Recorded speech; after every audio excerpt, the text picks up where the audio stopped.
Oi, pessoal! Hoje estamos mais uma vez aqui no podcast Sem Limite, né, fazendo mais uma gravação, mais uma entrevista com a nossa doutora, advogada, recém-formada, Virgínia Vasconcelos. E hoje a gente vai tirar algumas dúvidas com ela sobre o tema Desafios do Advogado Iniciante. Quer acrescentar alguma coisa? No momento não. Queria agradecer pelo convite, por essa oportunidade de partilhar experiências, adquirir mais conhecimento. Vamos debatendo aqui nosso conhecimento, né? A primeira pergunta que eu queria te fazer em relação a isso é como é o início dessa jornada para o advogado recém-formado. Quando a gente fala sobre início na advocacia, ele pode ser prazeroso ou não. E eu explico. Prazeroso se você tiver preparo. E não prazeroso se você não tiver preparo. O preparo é com relação à capacitação desde o início da faculdade.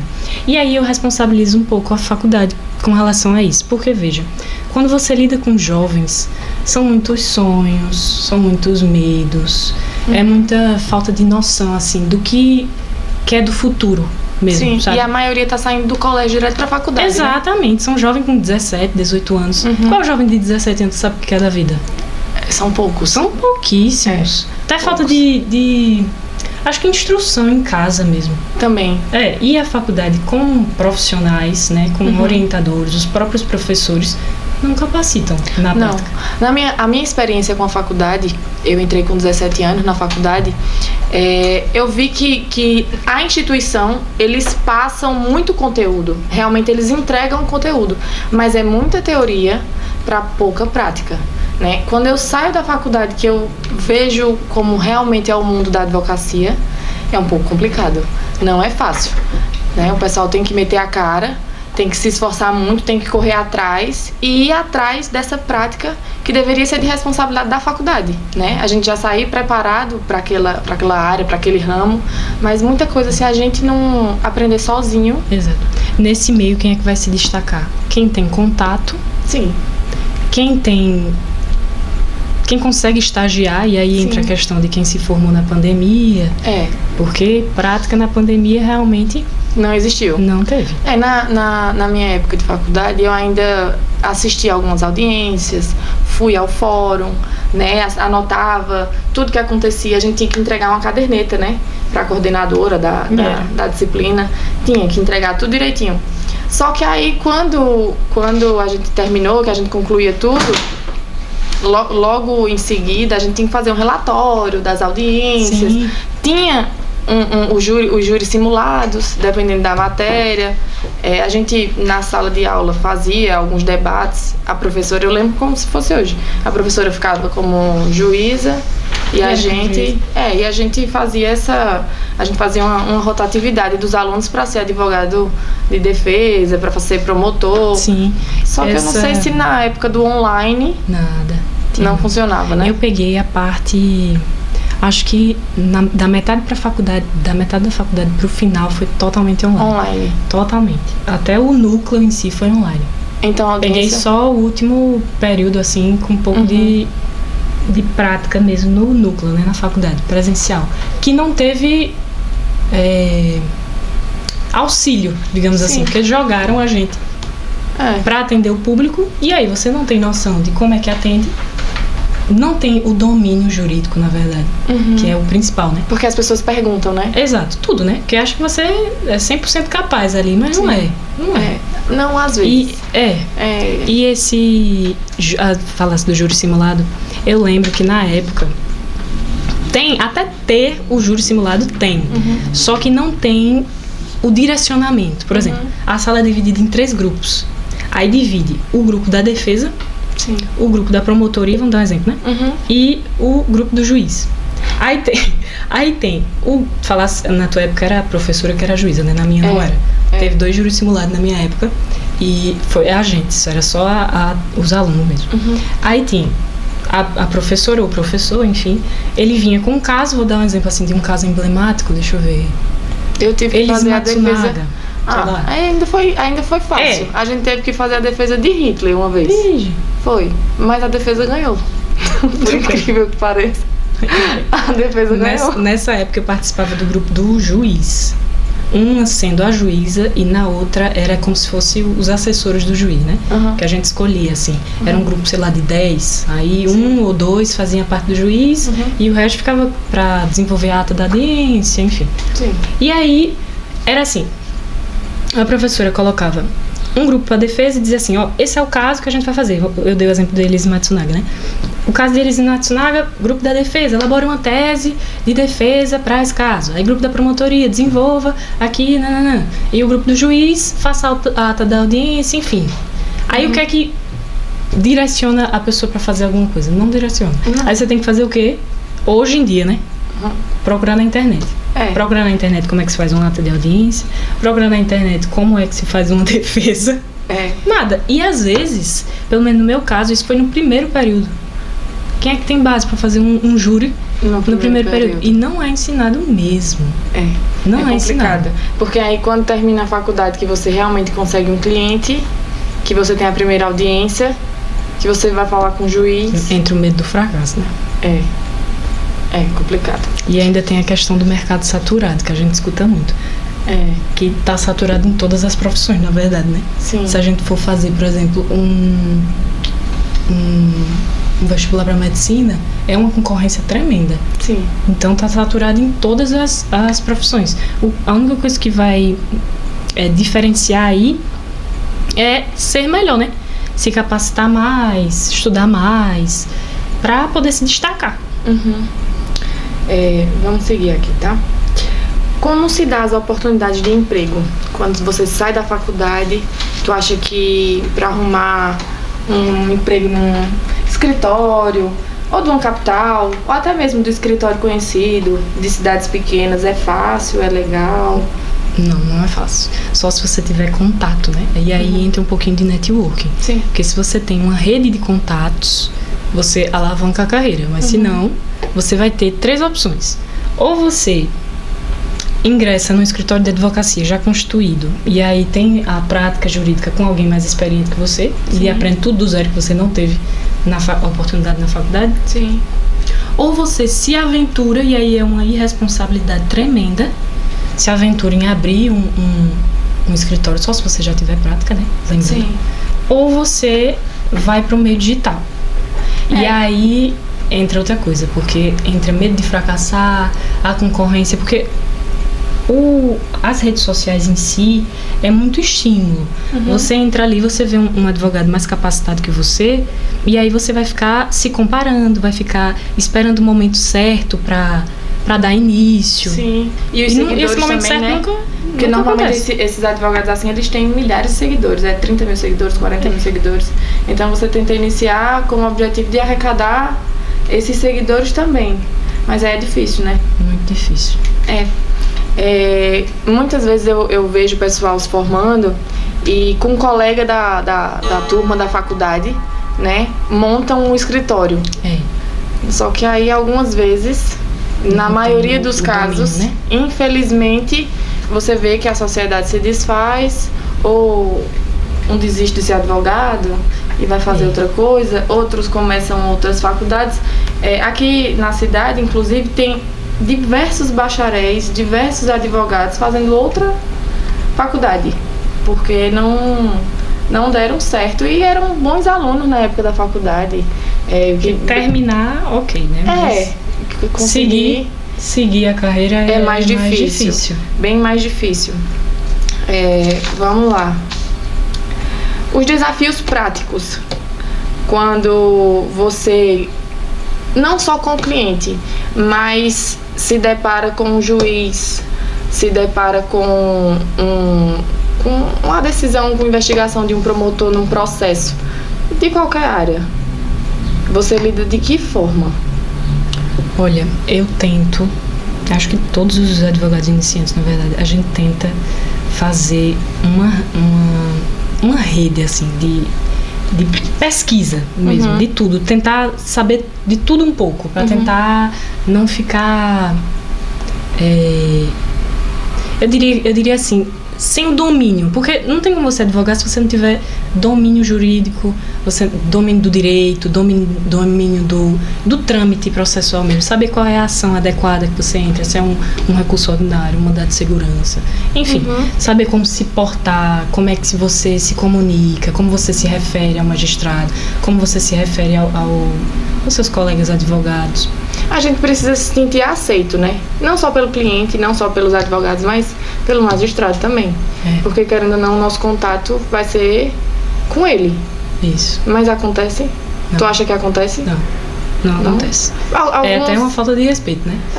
Porque não compreende que você está iniciando, sabe?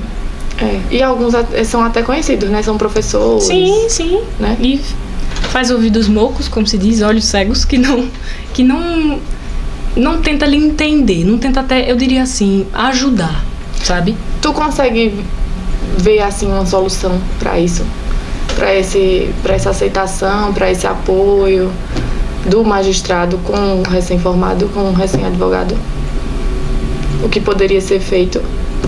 Eu acho que isso é desde a faculdade, porque, veja, não existiria essa dificuldade de acesso, de aceitação, se o aluno se ele fosse preparado.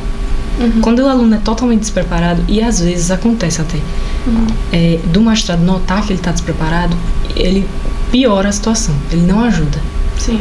Então teria que ter realmente uma revolução, digamos assim, um preparo total na faculdade.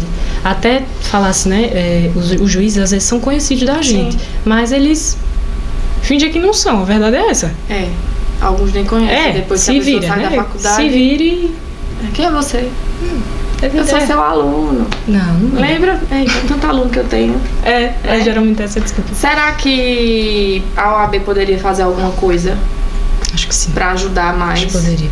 Essa questão. Não sei exatamente o que, mas eu acho que a OAB poderia. tem um programa, né, de apoio ao jovem advogado. Não sei se tu já procurou saber como é que funciona.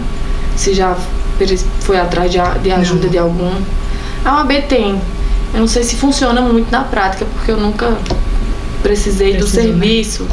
Mas a OAB tem um serviço assim, que o recém-advogado procura um advogado mais experiente. E ele ajuda, né? Acompanha até as primeiras audiências, ajuda a fazer a petição. E acontece na prática mesmo. Essa parte eu não sei. Não sabe, né? Essa parte eu não sei. Mas que o programa existe. Só não é colocado em prática da forma. Eu acho que não. Acho que não chega, né? Eu acho que às vezes não divulgam, né? Eu acho que sim, que essa questão do posicionamento da ordem, né, para os novos advogados deveriam ser mais forte, porque o advogado que tem mais experiência, ele chega lá, ele fala, ele explica, se ele precisar da OAB, né? O advogado, o que eu percebo é que o recém-formado, o advogado recém-formado, ele tem até medo de chegar e pedir uma ajuda, porque ele não sabe se ele vai realmente ter, entendeu? Conheço alguns amigos, alguns colegas da época de faculdade que tiveram essa dificuldade. O acesso. De chegar, entendeu? Sim. De chegar, de pedir. Porque talvez o não assuste, né, também. Não posso, não tenho tempo. Mas o programa da OAB tem que estar lá, né? Se eles talvez divulgassem mais, talvez se fizesse uma atuação mais prática na faculdade, nos últimos períodos. Pois é. Né? Se eles aparecessem mais. Não, para os alunos realmente. Não tem. Nada chega. A OAB não chega. Nada chega. Nem na época da faculdade, nem depois. Eu vou lhe dizer, a única experiência que eu tive de achar que estava sendo acolhida pela OAB. No dia que eu fui fazer a minha prova da segunda fase, sim, que no prédio, na hora da... Tu fez a segunda fase onde? Fiz em Caruaru? Em Caruaru. Certo. Para direito de trabalho, né? Chegou eu não lembro quem era, na verdade, um representante da OAB, e disse: vocês são jovens advogados, você tem que acreditar no potencial de vocês, uma coisa que deveria ser dita. Na sala, antes de começar a prova. Sim. Não sei se tu já teve, então é de praxe, né? É de praxe. Pronto, só isso. E nenhum contato. E na OAB daqui, algum acolhimento depois do juramento? Nada, né? Nada. É complicado. Tu tem alguma sugestão para fazer, para desenvolver essas habilidades, né? Para o advogado conseguir, talvez, alcançar o sucesso?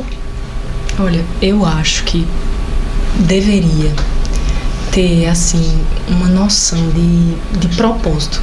E aí entra crenças individuais, na verdade. Sim. Noção de propósito, de amar o que tá fazendo. E não amar de sentido de prazer. De acordar com um propósito. Acordar... Tem até uma frase que eu lembro aqui, que é assim... se você soubesse para onde eu estou indo, você também acordaria cedo.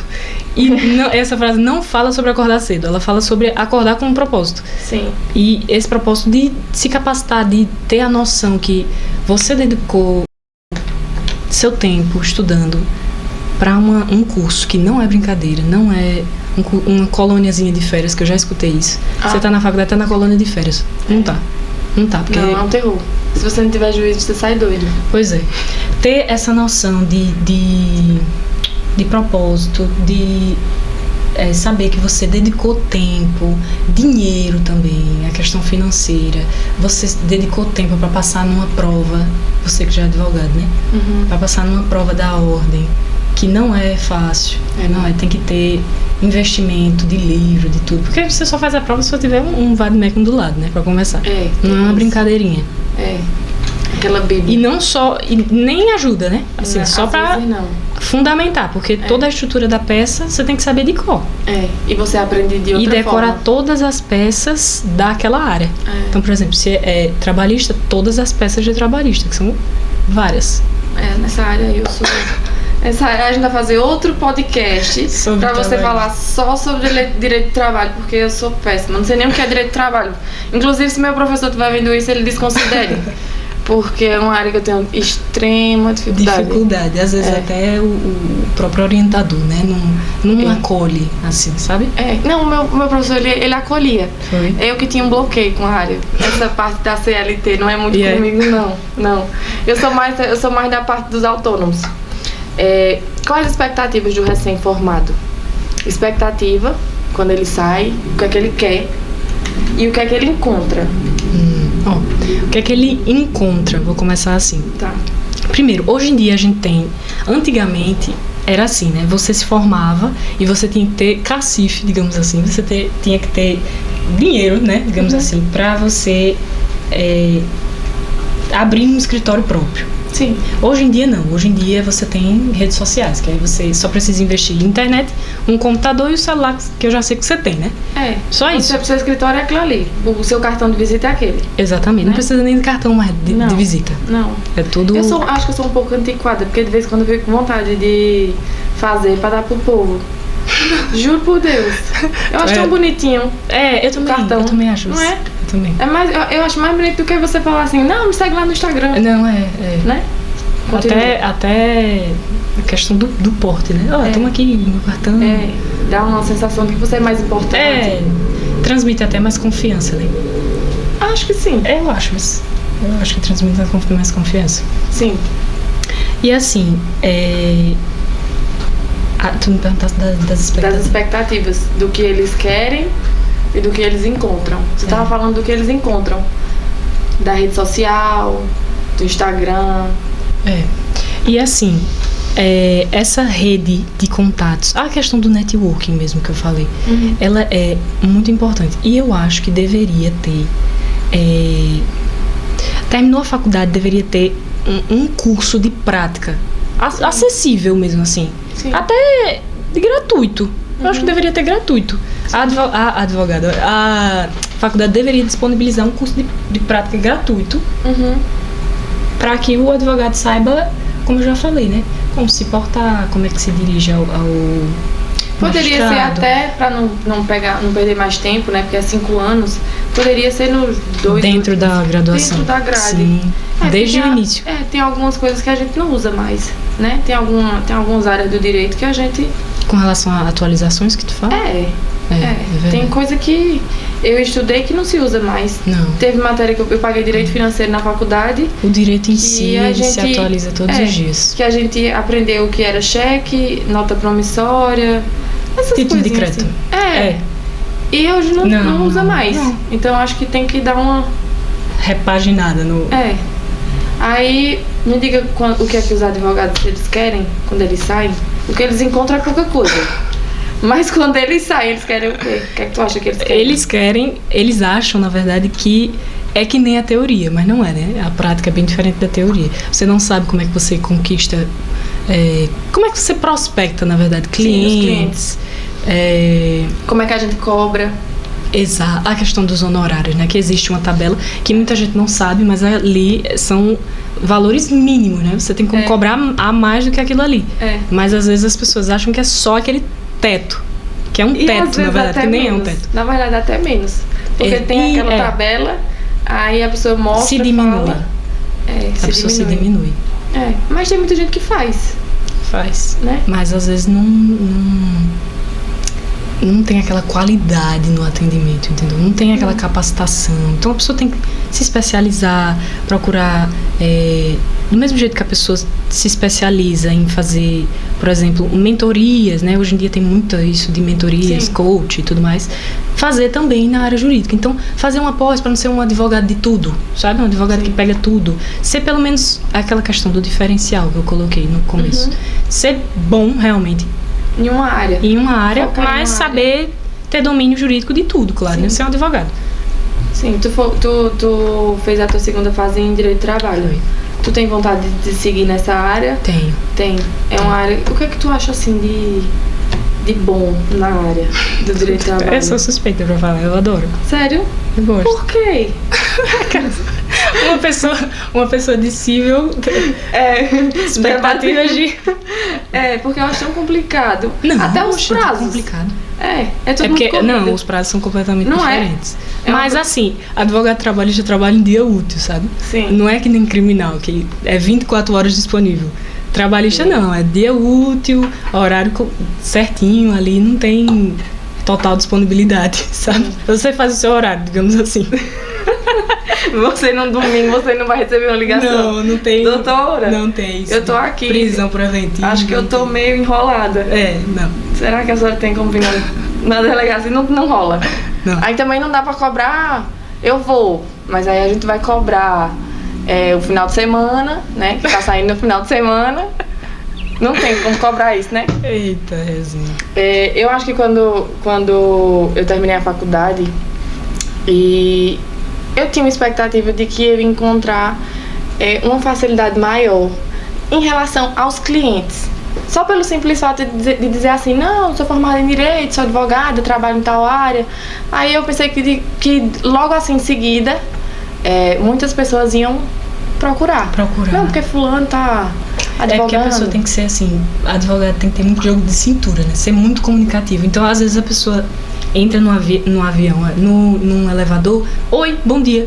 Não, Sim. Oi, bom dia. Como vai, fulaninha? Sim. Sabe? Sim. Ser mais comunicativo, participar, divulgar o ciclo mais próximo. Mas, mulher, eu sou comunicativa, viu? Tu é mesmo. E eu converso que só. Tu és. Mas... ainda assim não vem, né? Não vem, não. E nem na internet. Nem na internet. Nas redes sociais. Quer dizer, o povo aparece. Mas quando aparece que é tudo de graça. Aí eu acho que a expectativa e a realidade é essa. A expectativa é que a gente vai conseguir cobrar. Entendeu? Porque tu tens perfil profissional? Eu tenho meu Instagram pessoal. Que é tudo, né? Mas dá no mesmo, na verdade. E eu pensava que ali pelo menos uma aula, né? A pessoa passar o conhecimento da pessoa, vender alguma coisa desse tipo. Tem, na verdade, como prospectar muito cliente. Porque, assim, as redes sociais, elas dão a oportunidade de você prospectar cliente 10 vezes mais do que como era antigamente. Como era antigamente, pelo Dá pra fazer boca a boca. Post fixo, tem vergonha, você faz post fixo, sei lá, uma cartilha de direitos, olha, você tem tais e tais direitos. Se especializar numa área que, por exemplo, muito se fala sobre autismo hoje, né? Sim. Mas pouco se advoga pra ele. Também. São muitos direitos envolvidos. E é uma área não nova. Tem, exatamente. Não tem muita gente especializada nisso. Não tem. Mas eu acredito que aqui em Garanhuns, como é uma cidade pequena... Geralmente são os previdenciários, porque é de previdenciário, né, essa questão.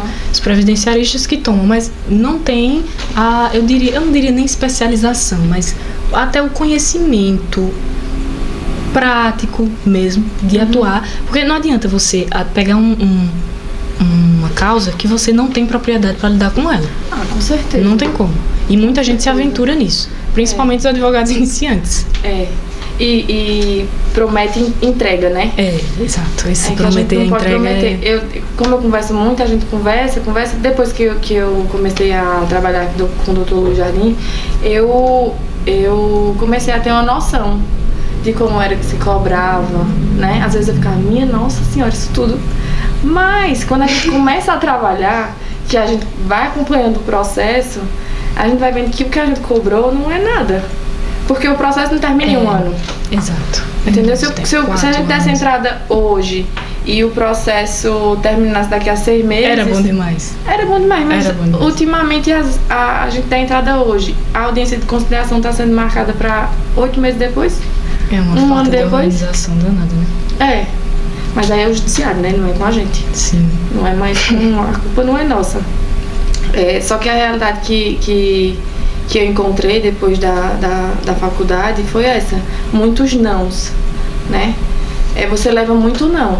Aí eu acho que para você administrar esse não é dizer assim, mas eu só saio daqui com sim. Não tem a procura dos clientes que Não. É pouco. Se eu até comentei uma vez com o Dr. Luiz Jardim e é claro, se eu não estivesse trabalhando com ele, se fosse para trabalhar só, era um cliente por ano e olha lá. Entendeu? É pouco demais. Se você não tiver um nome... a questão da reputação. Se o advogado recém-formado ele não se estruturar para criar um nome, para crescer o nome dele ali em qualquer área, né? Ou em várias, que eu acho que ele não vai conseguir dar conta, né? Ou escolher uma área e seguir naquilo ali e se tornar uma pessoa de referência. Exato. Né? E eu acho que daí... Que é mais fácil, mas ao mesmo tempo não é hoje em dia. E leva tempo, né? Exato. Leva tempo. E a pressa em crescer é grande para Às vezes eu acho que é até necessidade, entendeu? Tem muita gente eu conheci pessoas que moravam no sítio. Sim. E que estavam dando a vida ali na faculdade para se formar, ser advogado e ter uma renda. Sair do campo, entendeu? O sonho de muita gente. Aí quando sai, dá de cara com todas as portas fechadas. Entendeu? Com todas as portas fechadas mesmo, de todas as instituições, de tudo. E como não tem contato com ninguém da área... Porque não é todo mundo que tem o contato. Não. Se você não for ajudado... não foi indicado, digamos assim. E mesmo que você seja indicado, você tem que ter o domínio, né? Pra lidar com aquilo ali. Sim. Sem prática, você não tem domínio. Eu acreditava que a dificuldade numa cidade menor era maior do que numa cidade grande. Só que quando você começa, por exemplo, você monta seu currículo ali e manda para um escritório de advocacia de Recife, por exemplo, Sim. capital, você não está concorrendo só com os advogados da cidade, é com advogados do país todo. E os requisitos que eles pedem é além do que eu acredito que o necessário. Porque se você... os requisitos da empresa é você ser formado, ter uma especialização naquela área do escritório e ter uma língua a mais, né? Ter um idioma a mais. Sim. Você fala português e inglês. Beleza. Uhum. Mas aí eu já vi algumas empresas, alguns escritórios solicitando inglês e francês. Inglês e espanhol. Entendeu? Obrigatório, sim. Obrigatório para ser contratado. Então eu acho que se já tem uma dificuldade para se contratar um advogado recém-formado que só tem a OAB, como se quisessem, que na maioria das vezes quem vem do interior não tem inglês também, entendeu? Isso é mais pra... É porque por mais o inglês em si, por mais que ele tenha muito conteúdo gratuito na internet, voltando, né? A prática é até vergonhoso você saber a teoria, mas não saber como falar corretamente. E aí, pra fazer isso, só se você for pra um cursinho presencial ou online, né? Hoje em dia tem. Mas aí você vê a dificuldade do aluno que estava na faculdade, que passou a faculdade toda no perrengue pra se formar. Aí quando ele se forma, que consegue passar na OAB, que ele pensa que vai começar a ganhar dinheiro, Estarina. ele para. porque o pré-requisito dele entrar num escritório, já que ele não conseguiu montar o dele, é inglês e francês. Não tem como. Entendeu? Agora me diga. Me diga, você se candidatando para uma vaga dessa, para um escritório que é especializado em direito de família, qual é a necessidade de você saber falar inglês? Só se você for fazer o divórcio do filho o divórcio de Madonna, né? Foi pedir alimentos pro filho de sei lá quem, de Brad Pitt com a Angelina Jolie, para conversar com eles. Porque eu acho que muita coisa não tem necessidade, não. A faculdade deveria fazer um papel mais atuante, obviamente, né? Porque desde o começo... E é uma coisa que a gente fala, e é muito falado isso, só que não colocam em prática. Não. Ninguém muda. Não. Comenta, fala, faz até congresso e tal, é citado essa questão, mas... Na prática ninguém faz nada. Pois é. Eu concordo que a faculdade realmente deveria ter esse papel preparatório, porque é essencial, mas também acredito que os escritórios, as empresas, né, parceria que tu fala, deveriam ser mais realistas, entendeu? Porque o Brasil tem bons profissionais, mas tem bons profissionais que ainda não conseguiram terminar a capacitação. Entendeu? Se ele precisa de um curso de inglês, se você pegar eu tenho um amigo que ele é um advogado excelente, mas ele parou de advogar. Por quê? Porque não tinha aonde advogar. Entendeu? Ele tá fazendo um curso de medicina agora. Mas ele não tinha onde advogar. E na época, eu não podia ajudar, porque eu também estava terminando a faculdade, ele já tinha se formado, eu estava terminando a faculdade. Ainda fiz indicação para ele em Recife, mas ele desistiu da carreira. Desistiu. Não sei se é bom, né? Porque de acordo com os estudos aí, a gente tem mais de 1 milhão de advogados no Brasil todo. Não sei se foi bom ele desistir, mas agora vai ter mais um médico, né? O pessoal tá fugindo de uma área e indo para outra área. Vamos ver se o mercado continua saturado de toda forma. Eu queria finalizar. Foi um bate-papo muito bom, foi uma entrevista muito boa, né? Acredito que outras mais direcionada nessa área trabalhista, né? Eu queria fazer outro podcast com outro tema, na verdade, né?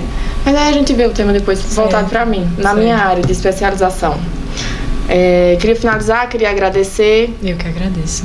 A gente vai continuar nessa luta, né? De experiência. Essa peleja.